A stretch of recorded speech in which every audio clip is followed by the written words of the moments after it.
She married a millionaire, but his family tried to destroy her at every turn, until one night changed everything and left them speechless. She stood at the church doors knowing the woman sitting in the front row had already planned her humiliation. His mother had made it clear from day one that a simple nurse would never be accepted into their world. He believed love would be enough, unaware his family had already begun their campaign to break them apart. The guests whispered cruel predictions about how long this marriage would last before she gave up and left.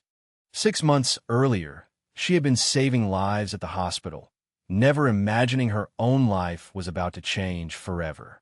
He walked into her emergency room with a construction accident injury, but their conversation lasted far longer than his treatment.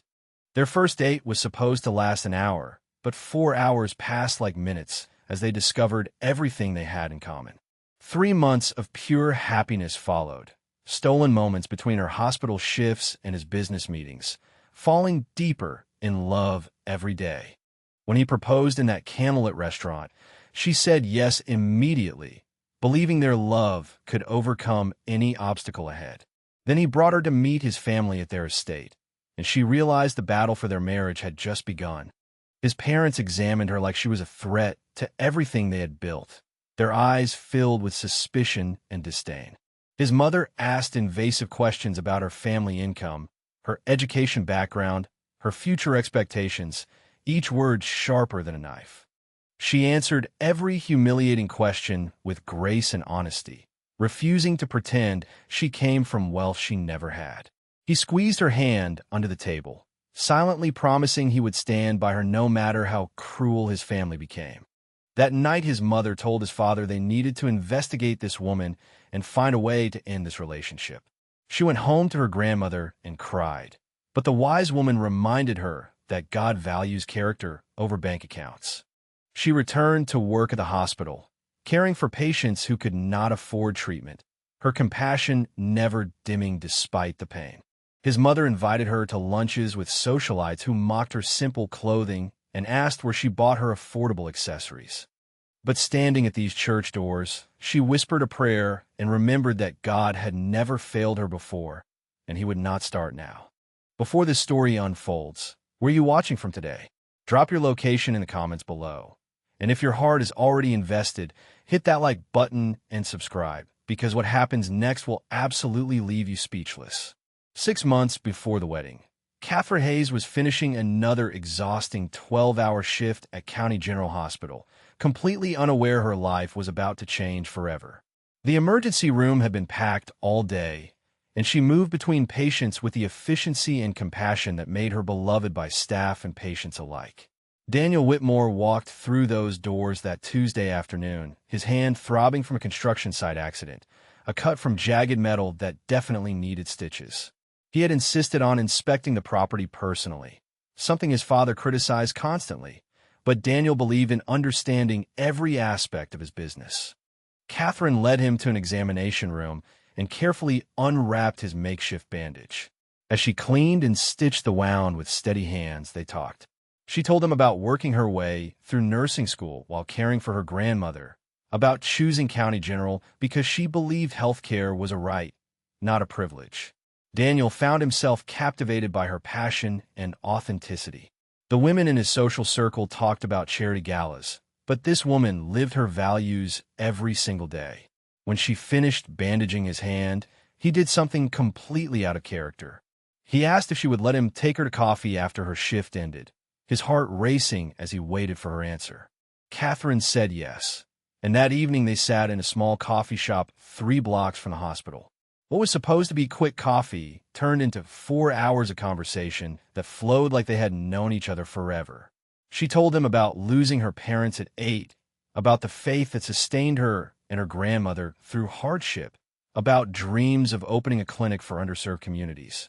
Daniel shared his frustration with superficial social circles, his desire to make his business meaningful beyond profit.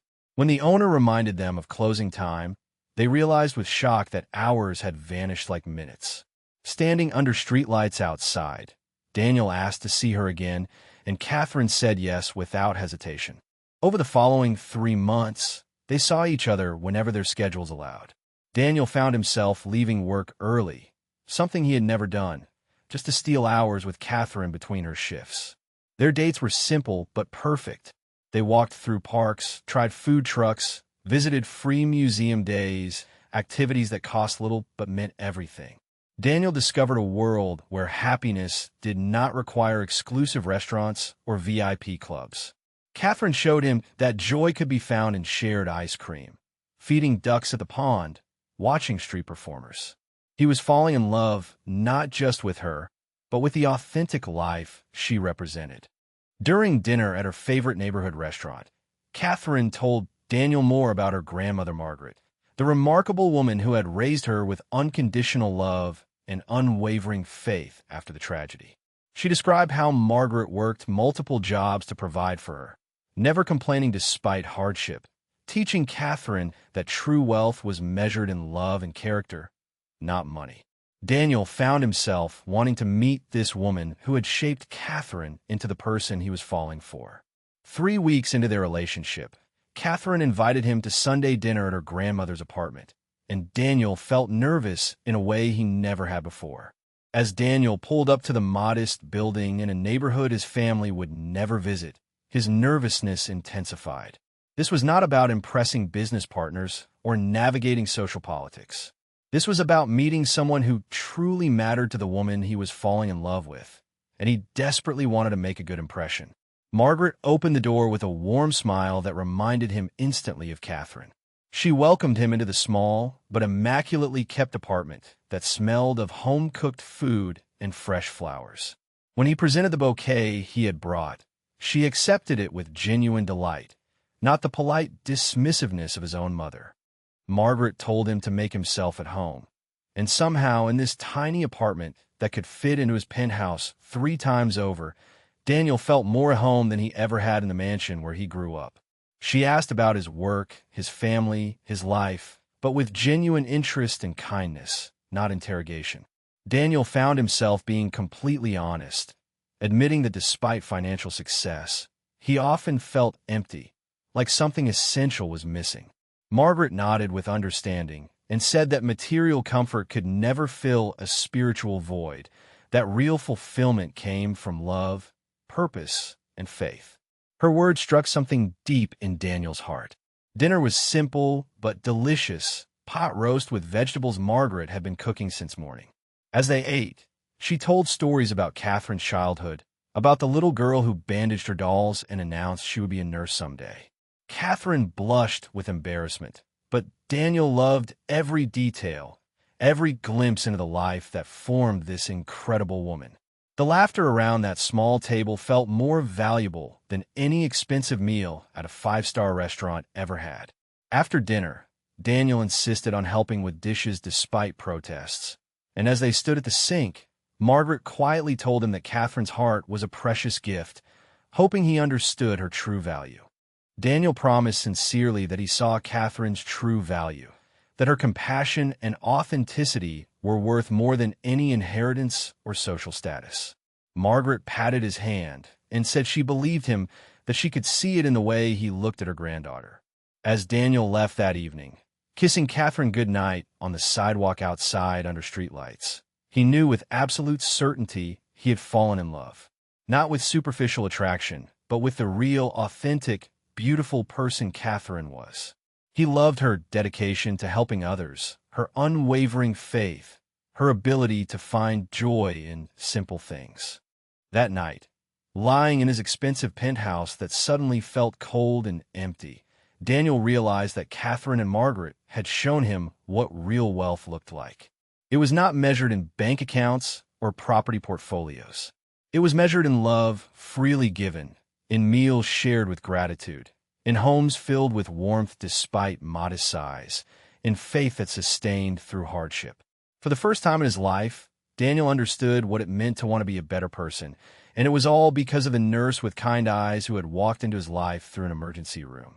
He knew he wanted to marry her, and soon he would ask. After 3 months of falling deeper in love, Daniel knew exactly what he wanted. He visited an exclusive jewelry store, searching for a ring that would reflect Katherine's elegant simplicity.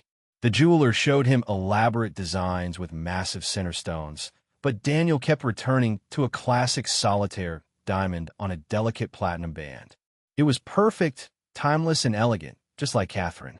He purchased the ring and began planning the proposal that would change both their lives forever. He wanted it to be romantic and meaningful, but not ostentatious, something that honored the authentic love they had built together rather than making a spectacle for others to observe. Daniel reserved a private table at an elegant restaurant overlooking the city. Katherine arrived wearing a simple navy dress, and Daniel thought she had never looked more beautiful. As dessert arrived, Daniel stood from his chair, and as Katherine looked at him with curious confusion, he lowered himself to one knee. He told her that 3 months ago he had walked into an emergency room and found so much more than medical care. He had found authenticity in a world of pretense, compassion in a culture of selfishness, and love he never imagined possible. He asked if she would marry him, if she would let him spend his life trying to be worthy of her heart. Katherine's eyes filled with tears as she whispered yes. And when he slipped the ring on her finger, the restaurant erupted in applause. They kissed as strangers celebrated their happiness, and for a few perfect moments, the world consisted only of their joy. That night, they called Margaret from the restaurant, and her tears of joy over the phone made them both cry. They drove to her apartment afterward, and she held them both, blessing their union and promising to pray for their marriage every day. For several blissful days, Daniel and Katherine floated in engagement happiness, making plans and dreaming about building a life together that would honor both their values and their love. But Daniel knew he could not delay the inevitable conversation any longer. He needed to tell his family about the engagement, and the thought filled him with dread. He knew his parents, especially his mother Victoria, would not react well to news of his engagement to a woman they had never met, a woman who came from a world completely different from theirs. He had been putting off this conversation, hoping to protect Katherine from his family's judgment for as long as possible. But he knew that delaying would only make things worse. He loved Katherine, and he would not hide that love or ask her to wait while he managed his family's expectations. He arranged a formal dinner at his parents' mansion. Daniel sat at his parents' formal dining table, his father Richard at the head, as always, his mother Victoria to his right, and his sister Jennifer across from him. The dining room felt oppressively formal. They made small talk through the first course, but Daniel could barely focus. Finally, as the main course was served, he took a deep breath and made his announcement. He told them he had met someone extraordinary, that he had fallen deeply in love, and that he was engaged to be married. The moment the words left his mouth, the temperature in the room seemed to drop 10 degrees.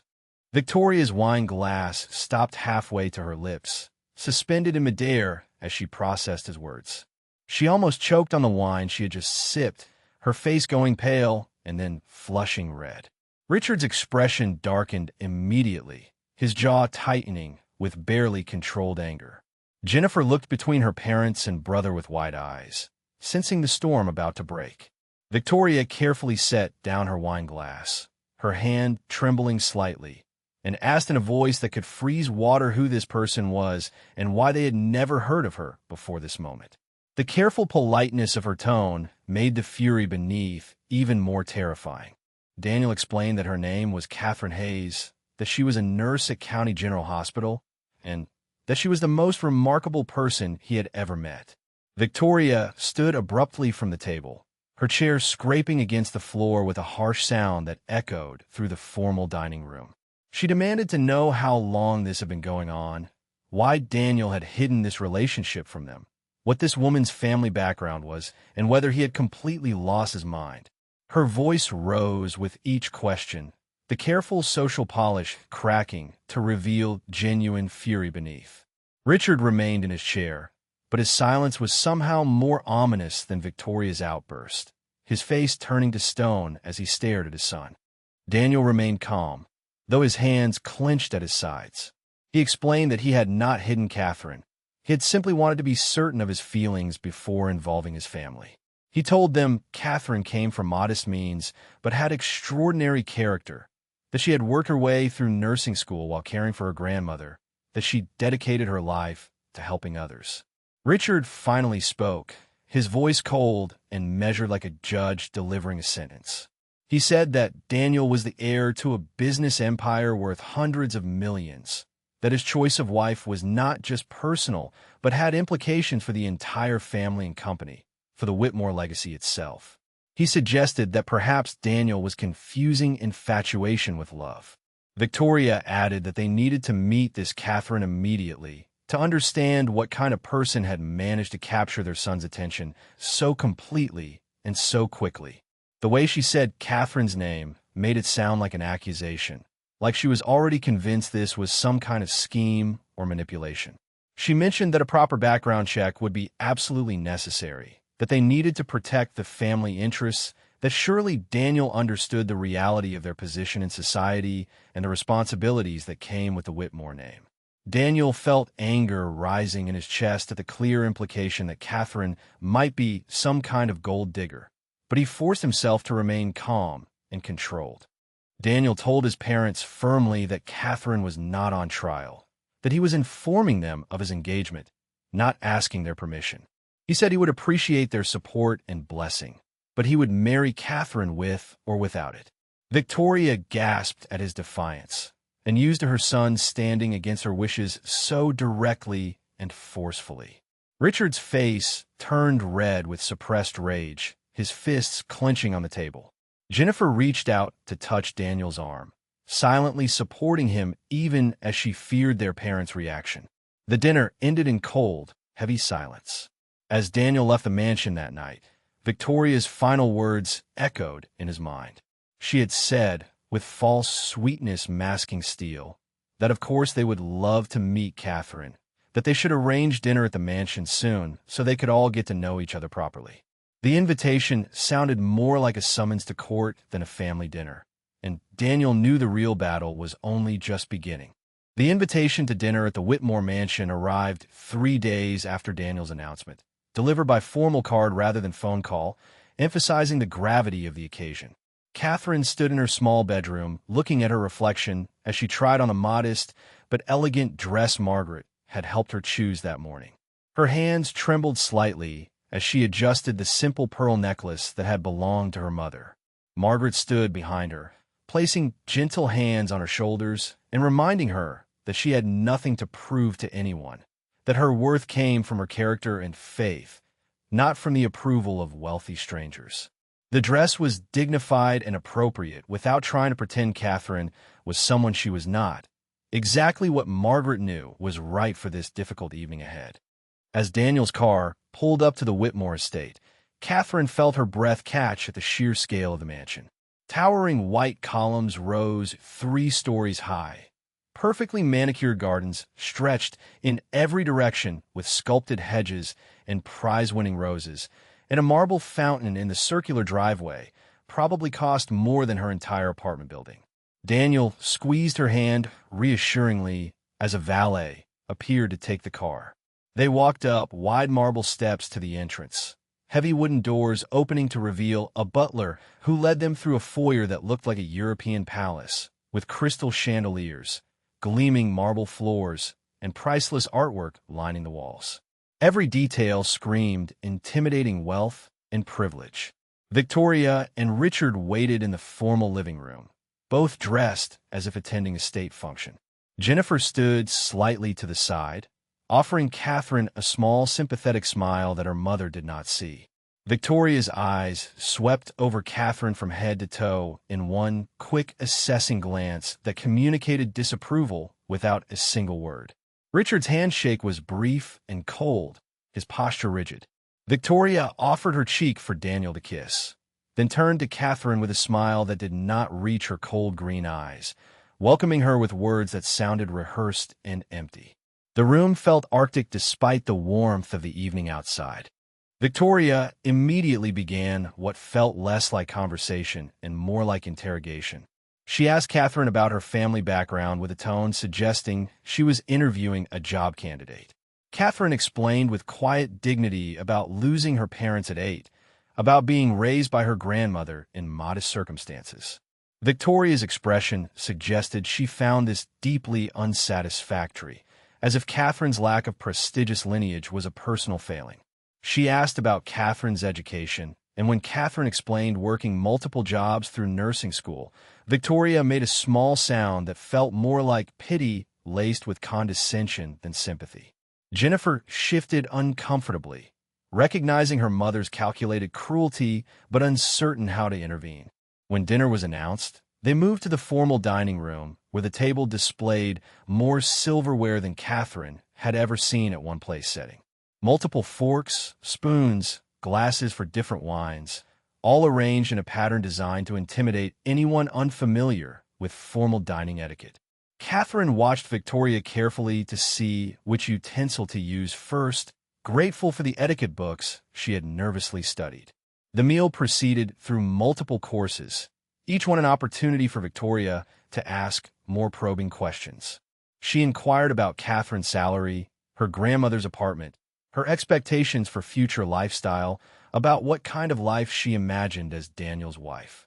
Each question was superficially polite but brutally clear in subtext. Victoria wanted to establish that Katherine came from nothing.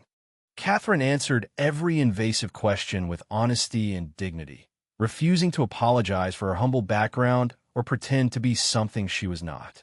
She spoke about her work at County General, about patients who could not afford care elsewhere, about the faith that sustained her through difficulties. Jennifer tried several times to redirect conversation to lighter topics, only to have Victoria steer it back to her interrogation. The tension at the table was palpable, the stilted conversation interrupted by long, uncomfortable silences. Katherine maintained her composure, but the effort showed in the slight tension in her shoulders, the careful way she chose each word.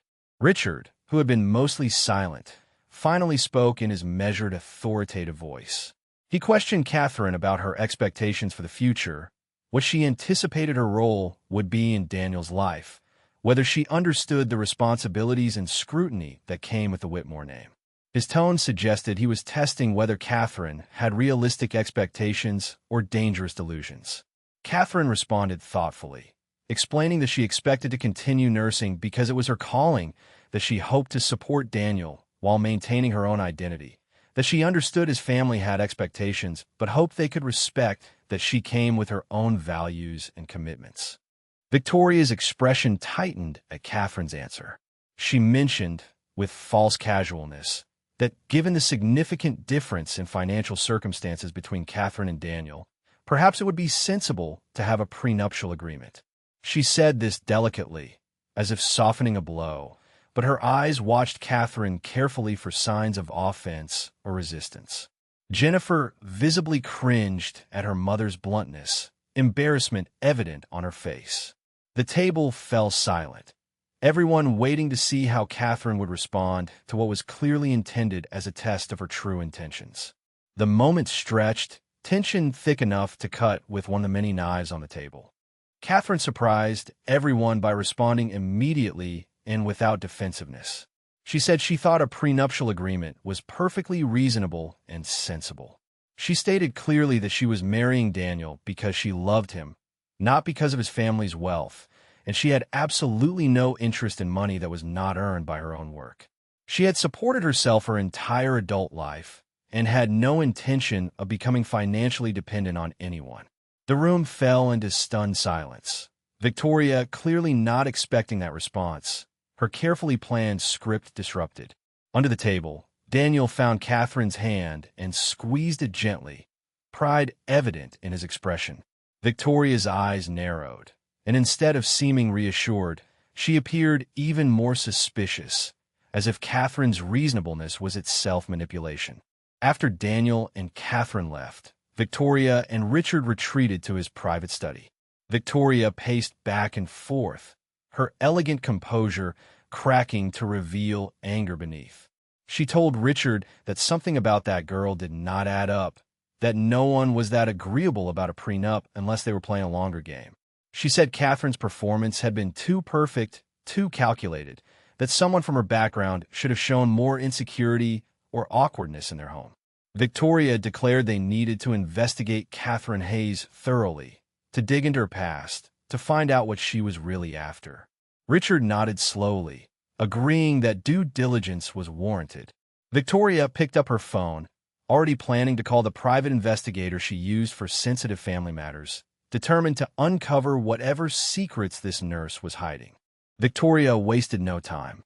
The morning after the dinner, she sat in her home office and called Marcus Sterling, the private investigator her family had used for decades to handle sensitive matters. She explained the situation with clinical precision. Her son was engaged to a nurse named Katherine Hayes who came from nothing, and Victoria needed to know everything about this woman. She wanted financial records, employment history, social connections, past relationships, anything that would reveal Katherine's true character and intentions.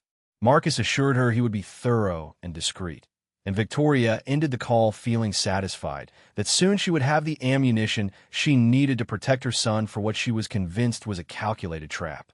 Over the following 2 weeks, Marcus Sterling conducted his investigation with the efficiency that made him worth his considerable fee. He pulled financial records, interviewed former classmates and colleagues, examined social media history, talked to neighbors at Katherine's apartment building. He searched for scandals, for debts, for criminal records, for anything that would support Victoria's suspicions. But as his report took shape, Marcus found himself increasingly puzzled. Katherine Hayes was exactly what she appeared to be, a dedicated nurse with an exemplary work record, modest savings built through careful budgeting, no debts beyond student loans she was steadily paying off, and a reputation for extraordinary compassion and professionalism. Marcus's interviews painted a consistent picture. Hospital administrators praised Katherine's clinical skills and dedication. Colleagues described her as the first to volunteer for difficult shifts, the one who stayed late to comfort frightened patients, the nurse who often paid for patients' medications out of her own pocket when they could not afford them. Former professors remembered a hard-working student who tutored classmates struggling with coursework. Neighbors at her apartment building spoke of a kind young woman who checked on elderly residents and helped carry groceries. The volunteer coordinator at the homeless shelter where Katherine spent her rare free time called her an angel. There were no disgruntled ex-boyfriends, no unpaid bills, no social climbing behavior, no indication whatsoever that Katherine was anything other than genuinely good. When Marcus delivered his report, Victoria read through it with growing frustration. She had expected to find evidence of opportunism, of calculated social climbing, of a woman who had deliberately targeted wealthy men. Instead, she found documentation of consistent selflessness and integrity. The report even noted that Katherine had turned down a date with a doctor at her hospital 3 months before meeting Daniel, despite the fact that this doctor came from a wealthy medical family and would have been considered an excellent match. Victoria closed the report and stared out her office window, anger simmering beneath her composed exterior. If she could not find scandal in Katherine's past, she would have to create doubt about her future. Victoria changed her strategy. If she could not prove Katherine was a gold digger, she would make Katherine herself want to leave by showing her exactly how uncomfortable her life would be in the Whitmore world.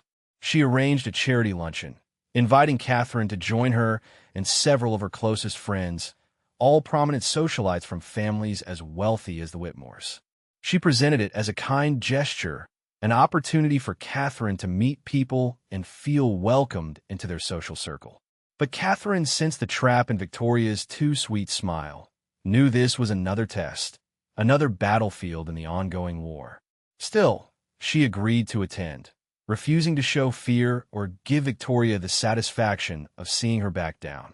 Katherine arrived at the exclusive restaurant wearing a simple dress appropriate for a nice lunch, only to find Victoria and her friends dripping in designer labels and jewelry that probably cost more than Katherine's annual salary.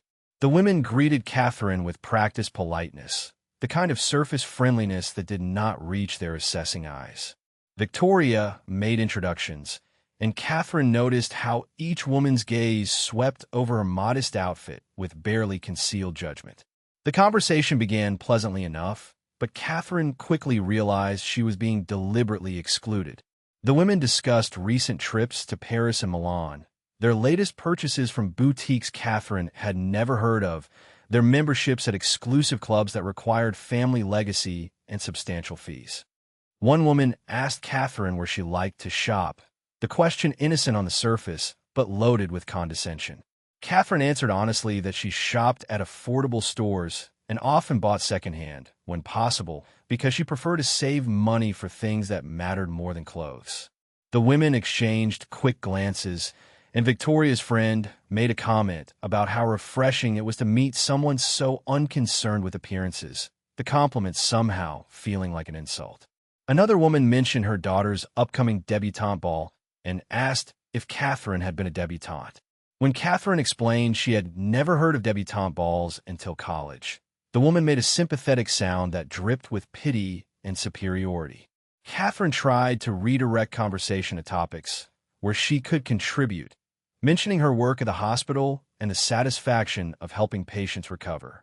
But the women's interest visibly waned when the discussion turned to anything outside their wealthy bubble.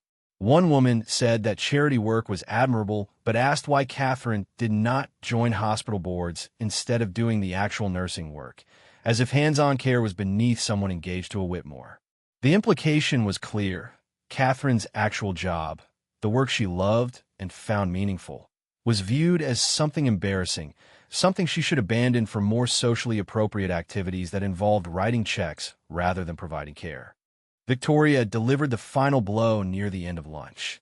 She commented, with false concern in her voice, that perhaps once Katherine married Daniel, she would want to consider her image more carefully, that the Whitmore name carried certain expectations and responsibilities. She suggested gently that Katherine might benefit from a stylist, from etiquette coaching, from learning to navigate the social world she was entering. The other women murmured agreement, their words couched as helpful advice, but unmistakably cruel in their implication that Katherine was not good enough as she was, that she needed to be remade into someone acceptable. Katherine maintained her composure, thanking them politely for their suggestions, but inside she felt the sting of their coordinated attack. Katherine left the luncheon with her dignity intact, but her spirit bruised. She drove directly to Margaret's apartment, and the moment her grandmother opened the door, Katherine's carefully maintained composure crumbled. She cried in Margaret's arms, telling her about the subtle cruelty, about feeling like she would never be good enough for Daniel's world no matter what she did. Margaret held her close, stroking her hair the way she had when Katherine was a child, and reminded her of what truly mattered. She said that people who judged others by their bank accounts and designer labels were the ones who should be pitted, that they had confused wealth with worth. Margaret reminded Katherine that she was marrying Daniel, not his mother or her cruel friends, and that if Daniel loved her exactly as she was, then that was all that mattered. Katherine dried her tears, her faith and her grandmother's wisdom strengthening her resolve to not let Victoria break her spirit. Despite the months of psychological warfare, the wedding day finally arrived. Katherine stood at the church entrance in her simple but elegant white dress, her heart pounding with a mixture of joy and anxiety. Through the open doors, she could see the church filled with guests, Daniel waiting at the altar with love in his eyes, and in the front row, Victoria sitting rigid and unsmiling like a statue carved from ice. Katherine took a deep breath, reminding herself of Margaret's words that she was marrying Daniel, not his family, and that their love was worth fighting for. The organ music began, and she started her walk down the aisle toward her future, toward the man she loved and the family that wanted to destroy her. As Katherine walked down the aisle, Daniel's eyes filled with tears at the sight of her. She looked beautiful, but more than that, she looked strong and determined, and he knew what courage it took for her to walk toward him, given everything his family had put her through. When she reached the altar and took his hands, he whispered that he loved her, that nothing would ever change that, and Katherine felt some of the tension leave her shoulders. The ceremony proceeded with traditional vows, and the moment felt sacred and pure despite the tension radiating from the front pew, where Victoria sat watching with a face like stone, never once allowing a smile to soften her cold expression. The moment came for them to exchange rings and say their personal vows. Daniel spoke first, his voice strong and clear, telling Katherine that she had shown him what true love meant, that she had taught him that a person's worth was measured in compassion and integrity, not wealth or status. He promised to spend his life trying to be worthy of her heart, to protect her, to build a life together based on the values she had shown him. Katherine's eyes filled with tears as she responded, promising to stand beside him through whatever challenges they faced, to support his dreams while pursuing her own calling, to build a marriage founded on faith, love, and mutual respect. The vows were beautiful and moving, but Victoria's expression never changed, her face remaining cold and disapproving throughout. When the priest announced them as husband and wife, Daniel kissed Katherine with such tenderness and joy that many guests wiped away tears. The church erupted in applause, friends and colleagues from the hospital cheering loudly, celebrating the union of two people who clearly belonged together. But in the front row, Victoria's applause was perfunctory, her expression tight and forced, more of a grimace than a smile, as if the act of pretending happiness caused her physical pain. She never once allowed genuine warmth to show on her face. Richard sat beside her with a carefully neutral expression that gave nothing away. The contrast between the genuine joy from Katherine's friends and the cold politeness from Daniel's family was stark and painful. The reception was held at one of the city's most luxurious hotels, a compromise between Katherine's desire for something modest and the Whitmore family's expectations for an event befitting their status. The ballroom was stunning, with crystal chandeliers, elaborate floral arrangements, and a guest list that read like a directory of the city's elite. As Katherine and Daniel entered the reception as husband and wife, she could immediately feel the divide in the room. On one side were her friends from the hospital, Margaret, and her church community, people in their best clothes celebrating with genuine happiness and warmth. On the other side were the Whitmore family guests in their designer gowns and expensive suits, their smiles polite, but their eyes assessing and judgmental. When the time came for speeches, Richard stood at the microphone and delivered remarks that were technically appropriate, but emotionally arctic. He welcomed Katherine to the family with words that sounded rehearsed and insincere, like a CEO reading from a prepared statement. He wished them happiness in their marriage with the enthusiasm of someone reading a grocery list, and made vague references to the responsibilities that came with the Whitmore name. His speech contained no personal warmth, no stories about Daniel's childhood, no genuine expression of joy for his son's happiness. When he finished with a toast, wishing them felicidades, the words sounded hollow and empty. The applause that followed was polite but muted, many guests sensing the lack of true blessing in his words. The divide became even more apparent as the evening progressed. Katherine's friends from County General brought genuine joy and life to the celebration, laughing, dancing, and creating an atmosphere of real happiness and authentic celebration. Margaret moved among them with grace and warmth, her simple dress and genuine smile a stark contrast to Victoria's designer gown and forced politeness. The hospital staff told stories about Katherine's compassion and dedication, painting a picture of a woman who made a real difference in people's lives every single day.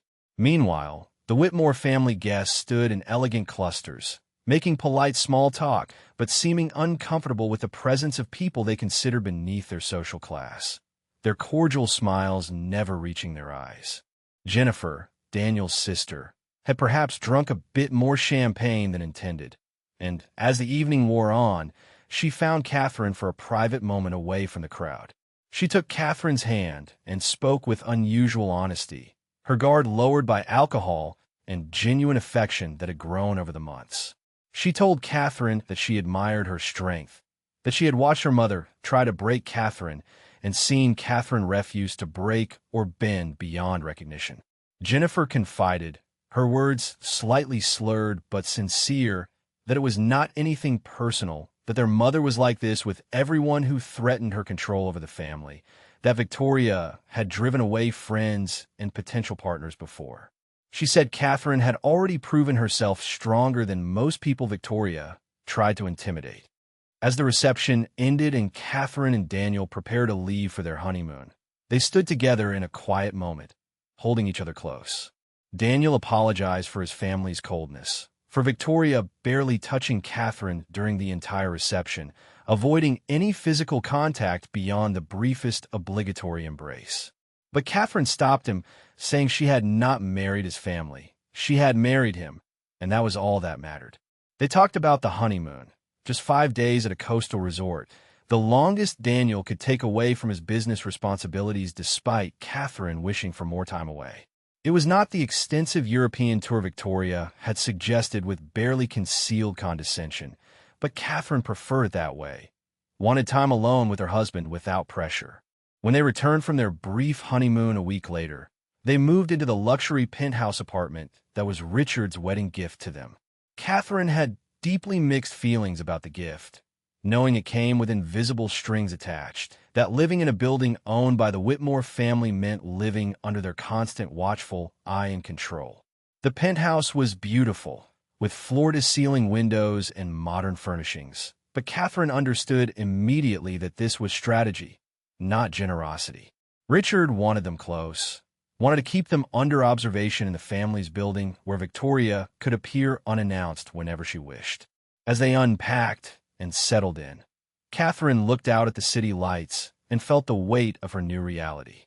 She was now Katherine Whitmore, married to the man she loved, but also bound to a family that saw her as an intruder who needed to be controlled, changed, or driven away.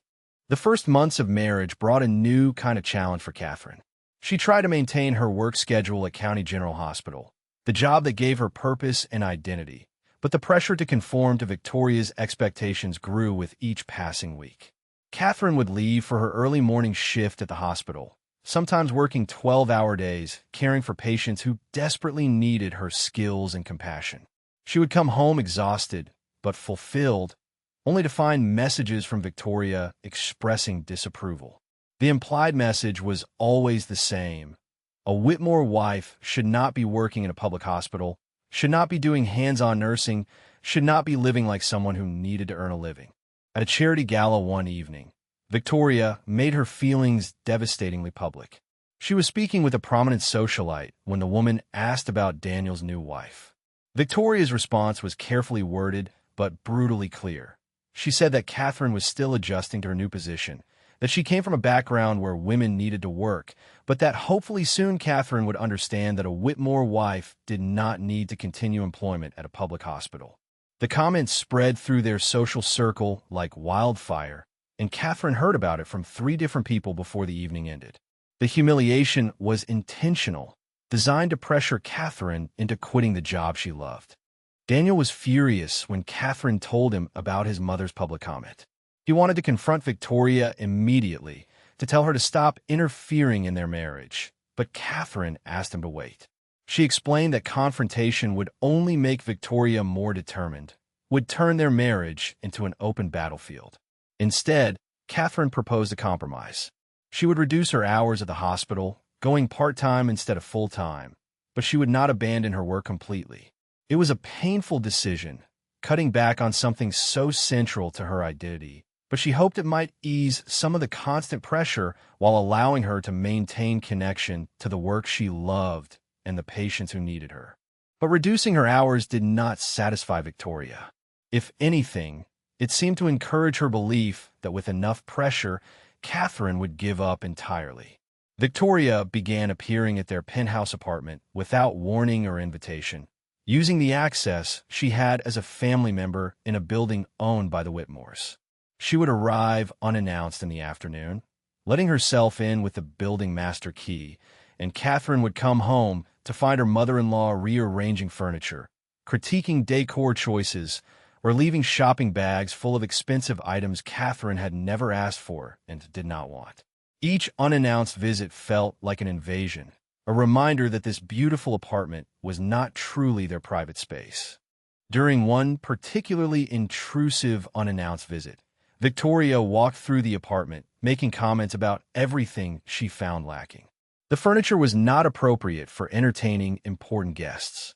The artwork Katherine had chosen was too sentimental and not sophisticated enough. The dishes were adequate, but not what one would expect in a Whitmore home. The simple meals Katherine prepared were fine for her background, but not suitable for Daniel's position. She left behind a detailed list of recommendations, complete with contact information for interior designers, personal chefs, art dealers, and specialty houseware stores. The message was unmistakable. Nothing about Katherine's taste, choices, or way of living was acceptable. Victoria also suggested, with false kindness, that Katherine might benefit from courses in etiquette and household management, perhaps some training in art appreciation and wine knowledge. She provided contact information for exclusive programs that taught wealthy women how to manage estates and host sophisticated events. Katherine felt humiliated by the implication that she needed to be trained like someone learning basic life skills, but she also recognized the practical reality. Victoria was organizing frequent formal dinners where Katherine would be tested, and without preparation, she would fail those tests publicly. So Katherine studied, spending her evenings poring over etiquette books, memorizing wine regions and tasting notes, learning about art movements and artists, studying the unwritten rules of upper-class social interaction. Victoria organized formal dinners regularly, ostensibly to help Katherine network, but actually to expose her inadequacies. Katherine would find herself at elaborate meals with multiple courses, surrounded by people discussing vintages and provenance, using social references that went over her head. She navigated these events carefully, watching Victoria to see which utensil to use, remembering her studies about which wine paired with which course, trying not to reveal her discomfort. Richard attended these dinners, sitting usually at the head of the table, saying little but watching everything. His presence was less overtly hostile than Victoria's, but somehow more unsettling. Katherine could feel his eyes on her, assessing, calculating, judging in silence. He remained distant, never warm or welcoming, but clearly observing her every move with careful attention. The constant testing took its toll. Katherine found herself second-guessing every choice, every word, every gesture. She became hyper-aware of how she spoke, what she wore, how she carried herself, constantly worried about providing Victoria with new ammunition for criticism. At one formal dinner, a guest asked Katherine's opinion on a contemporary artist, and Katherine gave a careful, studied response based on her recent reading. Richard, who had been silent most of the evening, glanced at her with what might have been surprise or perhaps reassessment. He said nothing, but Katherine felt his gaze linger, as if he was reevaluating his initial judgment. His continued observation, always quiet but constant, added another layer of pressure to her already stressful navigation of Whitmore family dynamics. Jennifer began visiting Katherine regularly, and a genuine friendship developed between them. During one afternoon coffee at the penthouse, Jennifer opened up about growing up with Victoria as a mother, about the constant pressure to be perfect, to marry the right person, to live up to impossible standards. She admitted that she admired Katherine's strength, that most people would have given up or given in by now. Jennifer confessed that she herself had broken off an engagement years ago to a man she loved because he did not come from the right family, and she had regretted it ever since. She urged Katherine not to let Victoria win, not to sacrifice her identity the way Jennifer had. The friendship gave Katherine strength, reminded her she was not fighting this battle completely alone. The tension reached a new peak when Victoria insisted Katherine join the board of a prominent charity organization. She presented it as an honor, an opportunity for Katherine to contribute meaningfully in a way appropriate for her position. But the board meetings were deliberately scheduled during Katherine's hospital shifts, forcing her to choose between her nursing work and the social obligations Victoria deemed more important. When Katherine tried to explain that she could not abandon her patients mid-shift to attend charity meetings, Victoria responded with barely concealed contempt. She suggested that surely the hospital could find another nurse, but Katherine's absence from the board would reflect poorly on the entire family. The message was brutal. Her calling mattered less than appearances, her patients' needs less than social status. 6 months into the marriage, the invitation arrived for the annual Whitmore Charity Gala, the single most important event on the family's social calendar. It was the night when the Whitmore family showcased their philanthropic efforts to the city's elite, when business deals were made over champagne, when social positions were reinforced or challenged. Katherine knew this gala would be different from every other event she had endured. This time, she would not be a guest or an observer. As Daniel's wife, she would be on full display, representing the family, subject to scrutiny from everyone who mattered in their social world. The thought filled her with dread, and she felt the familiar knot of anxiety tightening in her stomach as she held the elegant invitation in her hands. Victoria insisted on helping Katherine select a gown for the gala, an offer that Katherine knew was less about kindness and more about control. They went to an exclusive boutique where a single dress cost more than Katherine used to make in a month. Victoria chose an elaborate gown in a pale champagne color that completely washed out Katherine's complexion, with a complicated asymmetrical silhouette that did not suit her figure at all and made her look uncomfortable and awkward. Katherine looked in the mirror and barely recognized herself, felt exposed in all the wrong ways. But Victoria praised the choice effusively, calling it sophisticated and perfect for the occasion, and Katherine understood the trap immediately. Victoria had deliberately selected a dress that would make Katherine look out of place, ensuring she would not shine at the most important social event of the year. That evening, Jennifer appeared at Katherine's penthouse with a garment bag and a conspiratorial smile that immediately lifted Katherine's spirits. She had seen the dress Victoria chose and knew exactly what her mother was doing, recognized the sabotage immediately. Inside the bag was a different gown, one Jennifer had selected specifically for Katherine, a stunning deep emerald color that made Katherine's hazel eyes absolutely luminous, with a classic elegant silhouette that perfectly suited her figure and made her look sophisticated and beautiful. Jennifer explained that she had purchased it herself using her own money and would tell Victoria that Katherine had decided at the last minute to wear something she felt more comfortable in. It was a small act of rebellion against their mother's cruelty, but meant everything to Katherine, this gesture of solidarity from the sister she had gained through marriage. The night of the gala arrived, and the venue was absolutely breathtaking.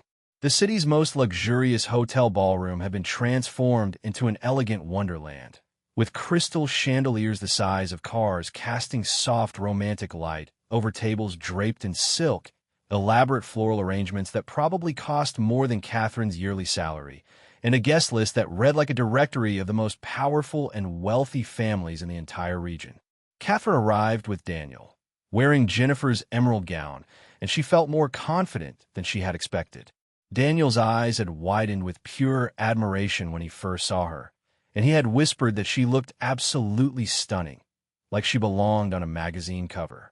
But as they entered the ballroom and Katherine caught sight of Victoria's expression darkening with barely suppressed fury at the sight of the unauthorized dress, she knew the evening would be a battle.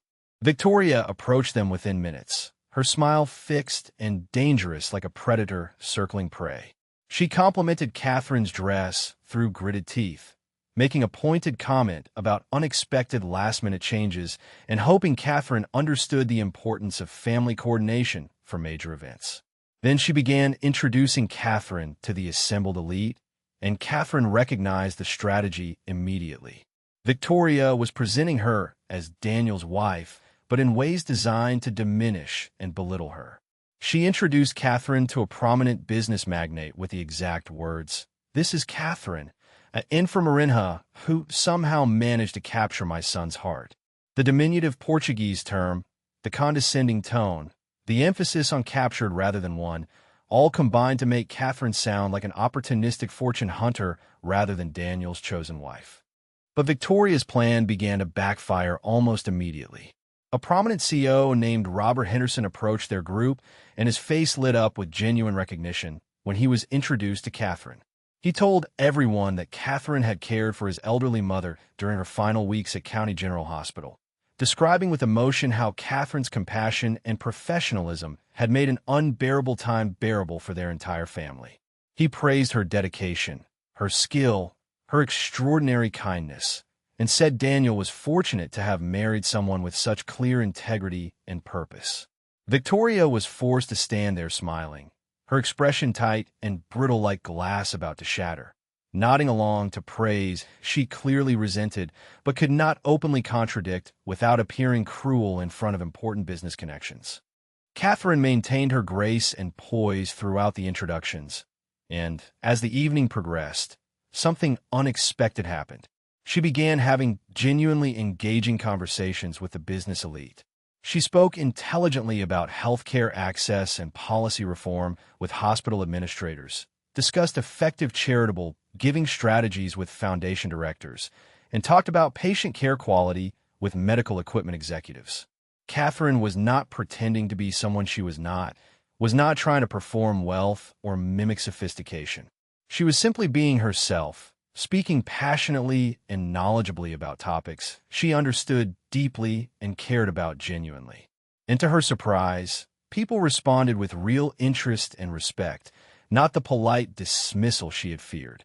Several people told Daniel privately that his wife was refreshing and impressive. During the formal dinner portion of the gala, Katherine found herself seated at a prominent table with several influential couples. The meal proceeded through multiple courses, each paired with expensive wines from exclusive vineyards, the kind of elaborate formal dining that had once intimidated her completely. But Katherine navigated the complex table settings with practiced confidence, knowing which fork to use for each course, how to pace herself through the meal, what topics were appropriate for dinner conversation. She discussed healthcare policy with a hospital administrator, talked about medical research funding with a pharmaceutical executive, and shared insights about patient care that impressed everyone at her table. People were engaged, asking follow-up questions, treating her opinions with genuine respect rather than polite tolerance. Katherine was navigating the dinner beautifully, her months of studying etiquette combined with her natural intelligence and passion creating exactly the impression she had hoped for.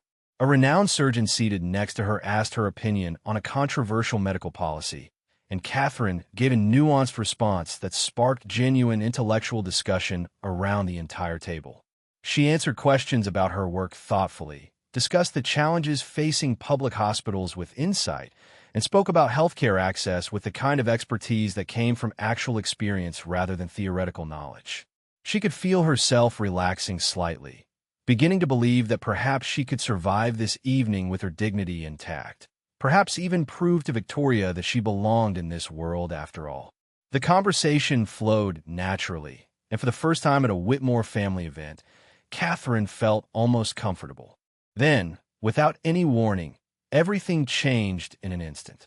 Richard Whitmore, who had been sitting at the head table observing the evening with his usual stern silence, suddenly stood up from his chair with a jolt.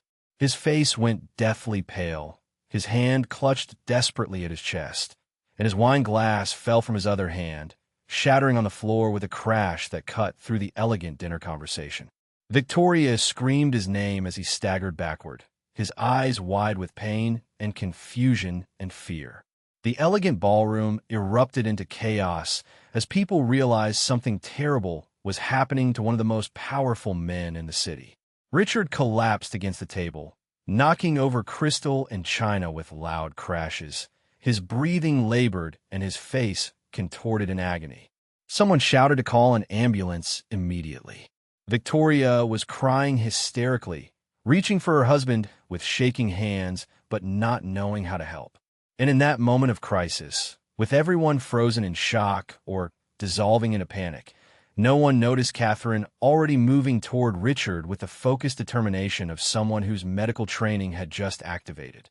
Richard Whitmore lay on the ballroom floor, his face ashen and contorted in pain, his hand still clutching his chest desperately. The elegant gala had transformed into a scene of chaos within seconds. Wealthy guests stood frozen in shock, their social training completely inadequate for a real emergency. Victoria knelt beside her husband, screaming his name hysterically, her hands shaking too much to be of any help. Daniel stood nearby in complete shock, his face pale as he watched his father dying. Someone shouted that they had called an ambulance, but everyone knew it would take precious minutes for paramedics to arrive. Those minutes might be the difference between life and death, and Richard's increasingly labored breathing suggested time was running out rapidly. Dr. Harrison Cole, a renowned cardiologist and family friend, rushed to Richard's side immediately. He was one of the most respected cardiac specialists in the city, someone whose medical expertise commanded six-figure consulting fees. But as he knelt beside Richard, his hands trembled visibly. The pressure of the moment, the fact that this was not a sterile hospital, but a ballroom full of watching eyes, the reality that his patient was someone he knew personally, all combined to freeze him in nervous hesitation. He checked Richard's pulse with shaking fingers, but his movements lacked decisive confidence. Other doctors present in the crowd offered suggestions from a distance, but nobody took control. They were all frozen, nervous, overwhelmed by the pressure.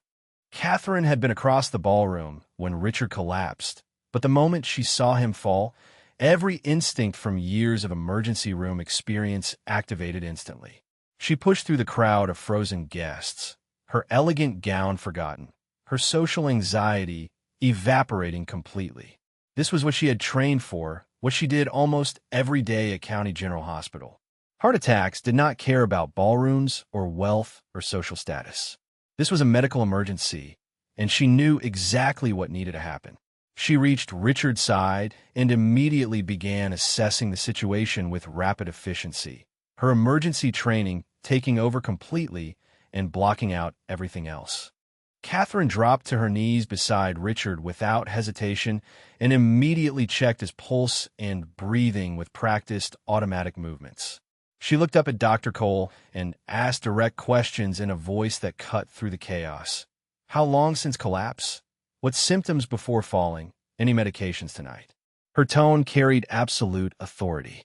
Dr. Cole stammered responses, seeming almost relieved to have someone else take command. Katherine shouted orders immediately. She told someone to call an ambulance right now, if they had not already. She ordered someone else to get the hotel's defibrillator. Her training had taken over completely. She was no longer Daniel's wife. She was a trauma nurse, and she had a patient who needed her. Richard's breathing stopped entirely. Katherine did not hesitate for even a second. She tilted his head back, checked for breathing, and when she found none, immediately began CPR with perfect technique. Her hands locked together, arms straight, she pushed down on Richard's chest with exact rhythm and depth. 1, 2, 3. She counted compressions aloud, her focus absolutely unbreakable. The ballroom fell silent except for her counting. Victoria screamed hysterically, but Katherine blocked it out, focused only on saving Richard. Daniel stood frozen in shock, watching his wife fight to save his father. Sweat began forming on Katherine's forehead from the intense exertion, but her rhythm never faltered. She was completely locked in, blocking out everything except the compressions. Katherine shouted orders between compressions, her voice commanding and absolute. She told someone to get the hotel's automated external defibrillator immediately. She instructed Daniel to meet the paramedics at the entrance and guide them quickly to the ballroom without delay. She asked Dr. Cole to time her compressions. Her voice was authoritative, decisive, brooking no argument. People obeyed immediately, responding to the absolute confidence in her tone. This was not the uncertain woman who had struggled at formal dinners. This was a medical professional in her element, and even the most powerful people in that ballroom recognized they needed to follow her lead without question. Katherine had blocked everything out, focused only on keeping Richard alive. A hotel staff member arrived running with the AED. Katherine grabbed it, tore open Richard's tuxedo shirt with one efficient movement, and applied the electrode pads to his chest exactly where they needed to be. The machine analyzed his heart rhythm. Everyone held their breath. The AED delivered its verdict, shock advised. Katherine ordered everyone to stand back in a loud, clear voice, made sure no one was touching Richard, and pressed the shock button. Richard's body jerked violently from the electrical current. Katherine immediately resumed chest compressions without missing a beat, counting again.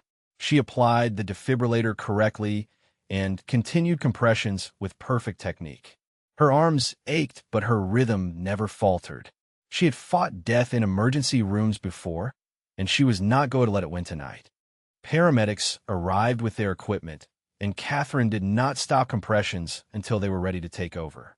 She gave them a rapid, precise report using medical terminology.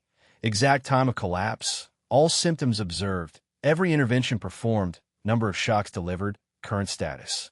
She reported signs vitals, time decurrido, and all procedures realizados with perfect precision.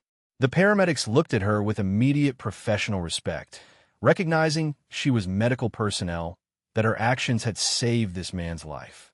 They took over, loading Richard onto a stretcher, starting in 4-line, attaching cardiac monitors. Richard was estabilizado. Katherine stood back, her dress ruined and covered in sweat, her hands shaking now that adrenaline was fading. As the paramedics wheeled Richard toward the exit, Jennifer rushed to Katherine and threw her arms around her, crying and thanking her over and over through tears. Victoria approached slowly, grabbing Katherine's hand with both of hers, tears streaming down her face uncontrollably. She looked at Katherine with shock and dawning realization. She whispered, her voice breaking, that Katherine had just saved Richard's life, that without her he would have died right there. Victoria, the woman who had spent months trying to destroy Katherine, now stood confronted with undeniable truth. Katherine stood there in her ruined vestido, coberta de sueur, but with an expression of determinatio absoluta that showed exactly who she was. Dr. Harrison Cole approached Katherine, his face showing both admiration and shame. He looked at her directly and said with complete sincerity, "You saved his life." I froze, but you knew exactly what to do. His words carried the weight of professional acknowledgement, one medical professional to another, recognizing that Katherine's emergency training and courage had made the difference between life and death. Hours later, they sat in the hospital ICU waiting room. Katherine had changed into scrubs borrowed from county general staff who recognized her. Richard was in critical but stable condition. The doctors credited Katherine's immediate intervention with saving his life. Victoria sat across the room, eyes red from crying, glancing at Katherine as if seeing her for the first time. Daniel held Katherine's hand, his face showing pride and love. The gala that was supposed to have been another battlefield had instead become the night when everything changed, when Katherine's true character was revealed in a way no one could deny. Richard survived the cardiac arrest and was moved to the ICU in critical but stable condition. Over the following weeks, he remained hospitalized as his heart recovered from the trauma. Katherine visited daily, not as a daughter-in-law fulfilling obligation, but as a nurse checking on a patient she had saved. She would arrive after her shifts at County General, still in scrubs, and spend time with Richard, monitoring his vitals, explaining medical procedures in terms he could understand, answering his questions with the same patience and compassion she gave all her patients. Richard, vulnerable and weak for perhaps the first time in his adult life, found himself seeing Katherine in an entirely new light. During one afternoon visit, Richard asked Katherine to sit with him, not to check his vitals, but simply to talk as two people. For the first time since meeting her, he asked about her life with genuine interest rather than judgment. Katherine told him about losing her parents at 8 years old, about the fear and grief of that sudden, devastating loss, about Margaret working multiple jobs to raise her with love despite having so little money, about the faith that sustained them both through the hardest times. Richard listened quietly, his eyes growing moist with emotion. Through the doorway, Victoria stood at a distance observing them, watching Katherine care for her husband with such tenderness. Something in Victoria's carefully constructed walls began to crack and crumble as she witnessed genuine compassion in action. Richard admitted, his voice rough with emotion, that he had judged Katherine without knowing her, that he had let Victoria's fears and prejudices cloud his own judgment. He said that lying in that hospital bed, having been given a second chance at life because of Katherine's skills and courage, he had time to reflect on what truly mattered. Money and social status meant nothing when you were dying on a ballroom floor.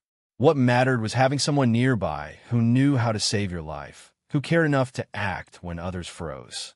He told Katherine that she had more worth in her little finger than most of the people at that gala combined, and he was ashamed it took nearly dying for him to see it clearly.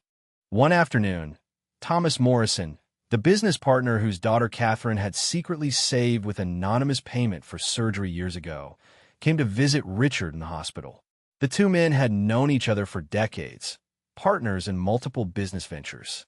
Thomas mentioned that he had been thinking since the gala about Katherine's character. He told Richard something that had been weighing on his conscience. He explained that 2 years ago, his daughter needed an emergency surgery that insurance had denied, and an anonymous donor had paid the entire cost, saving her life. He had only recently discovered through careful investigation and hospital records that the donor had been Katherine Hayes, Daniel's wife. Richard stared at Thomas in complete shock and disbelief. Thomas continued, explaining that Katherine had used a significant portion of her modest savings, nearly $20,000 that she could barely afford to give away, to pay for a surgery for a complete stranger. She had never told anyone, never sought recognition or gratitude, simply saw a young woman who would die without help and acted without hesitation. Thomas said his daughter was alive and thriving now, married and expecting her first child, all because Katherine had cared more about human life than her own bank account. Thomas looked Richard directly in the eyes and said, "Your daughter-in-law saved my daughter and never said anything. What kind of person does that?" The question hung in the air, heavy with meaning. Richard felt tears streaming down his face as the full weight of his misjudgment crashed over him like a crushing wave. While he and Victoria had been investigating Katherine for ulterior motives, questioning her character, assuming she was after their money, Katherine had been quietly giving away her own limited resources to save strangers. She had not just saved his life at the gala. She had been saving lives all along, in ways big and small, simply because that was who she was at her core. The investigation Victoria had ordered months ago, meant to find dirt on Katherine to drive her away, had instead uncovered overwhelming evidence of extraordinary goodness and selflessness. Richard realized with deep shame that his son had chosen far better than he had ever imagined. Victoria had come to the hospital that afternoon and arrived just as Thomas was telling Richard about Katherine's anonymous donation. She stood outside the door, listening to every word. When Thomas said, "Your daughter-in-law saved my daughter and never said anything," Victoria felt something break inside her chest. She had spent months compiling evidence to prove Katherine unworthy, and instead had gathered overwhelming proof of Katherine's exceptional character. She had been cruel and manipulative to someone who deserved nothing but respect and gratitude. Victoria leaned against the hallway wall and wept silently, the weight of her actions crushing her with shame and regret. Her carefully constructed superiority had been built on prejudice and fear, and it was crumbling to dust. When Richard was finally released from the hospital weeks later, he sat down with Victoria in their mansion and showed her the complete investigation report. It detailed not just Katherine's anonymous charitable giving, but her spotless record of kindness, integrity, and selfless service spanning years. Every person interviewed had nothing but praise. Every action examined revealed compassion and honor. Victoria read through it in silence, tears streaming down her face as she confronted the undeniable truth. She had been trying to prove Katherine unworthy while Katherine was proving herself extraordinary. Richard told Victoria gently but firmly that it was time to make things right, time to ask for the forgiveness they did not deserve but desperately needed. Richard and Victoria invited Katherine and Daniel to the mansion for dinner. After the meal, Victoria did something she had never done in her entire privileged life. She knelt down on the floor in front of Katherine, tears streaming down her face uncontrollably, and asked for forgiveness. She admitted through sobs that she had been wrong about everything, that she had judged Katherine by shallow standards of wealth and status, that she had been cruel and manipulative out of fear of losing control, that she had been blinded by her own prejudice and pride. She said that Katherine had saved Richard's life and had shown extraordinary grace under constant vicious attack. Victoria was deeply ashamed of how she had treated someone of such remarkable character. Katherine gently reached down and lifted Victoria to her feet with grace and compassion. Katherine told Victoria with quiet grace that family was built on love and forgiveness, not on money or pride, and that she offered forgiveness freely and completely. Victoria embraced Katherine then, truly embraced her for the first time, genuinely and warmly, holding her tight as both women cried. It was not the perfunctory social embrace Victoria had given before, but a real hug between family members who loved each other. Richard approached and put his hand on Catherine's shoulder, looking into her eyes. "My son chose a woman of true value. Please forgive me for not seeing it before," he said with complete sincerity. Daniel watched with tears streaming down his face. Jennifer stood nearby, smiling, finally seeing her family whole.